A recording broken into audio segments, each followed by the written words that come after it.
এই পুরানা রাজনীতি বাংলাদেশকে আগাইতে দেয় নাই, পায়ে জিঞ্জির দিয়ে আটকে রেখেছে, সামনে দৌড়ানোর সুযোগ দেয় নাই। আমরা সেই বাংলাদেশকে আল্লাহর উপর ভরসা করে পাল্টে দিতে চাই। 24 সালের জুলাই মাস আমাদের গর্বের সন্তানেরা তারা বিস্ফোরিত হয়েছিল। প্রথম বিস্ফোরণটা ঘটে ঢাকা বিশ্ববিদ্যালয়ে জুলাই মাসের 15 তারিখ। সেদিন আমাদের কলিজার টুকরা ছাত্রী আমাদের মেয়েদের গায়ে হাত দেওয়া হয়েছিল, লাঠি এবং মুগর পেটা করা হয়েছিল। ওই রাতেই আল্লাহর মেহেরবানিতে সারা বাংলাদেশ জ্বলে উঠেছিল। এখান থেকে আন্দোলন শক্তি পেয়েছিল তাদের। এর পরের দিন 16 তারিখ উত্তরবঙ্গের গুরুত্বপূর্ণ শিক্ষা প্রতিষ্ঠান বেগম রোকেয়া বিশ্ববিদ্যালয়ের মেধাবী ছাত্র, বীর মায়ের সন্তান আবু সাইদ রাস্তায় নেমে বলেছিল, হয় আমাকে অধিকার দে, না হয় আমাকে একটা গুলি দে।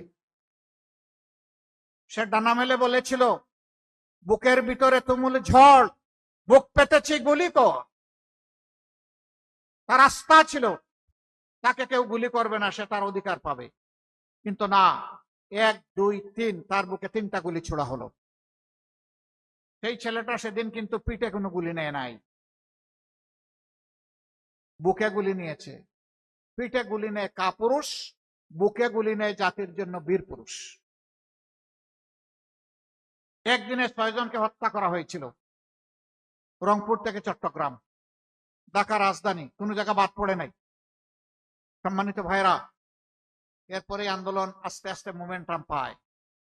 এই আন্দোলন যখন মোমেন্টাম পায়, একটা পর্যায়ে গিয়ে সরকার অনেক কিছু করেছে। 1400 মানুষ খুন হয়েছে। শুধু ছাত্র না, ছাত্র তো মাত্র 32%, বাকি সব সাধারণ মানুষ।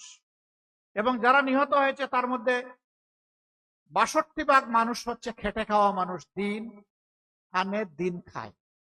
সেই লোকগুলো তাদের জীবনের সবচেয়ে মূল্যবান সম্পদ রক্ত, জীবন উপহার দিয়ে জাতির জন্য চলে গেছে। আল্লাহ তাদেরকে শহীদ হিসাবে কবুল করুন।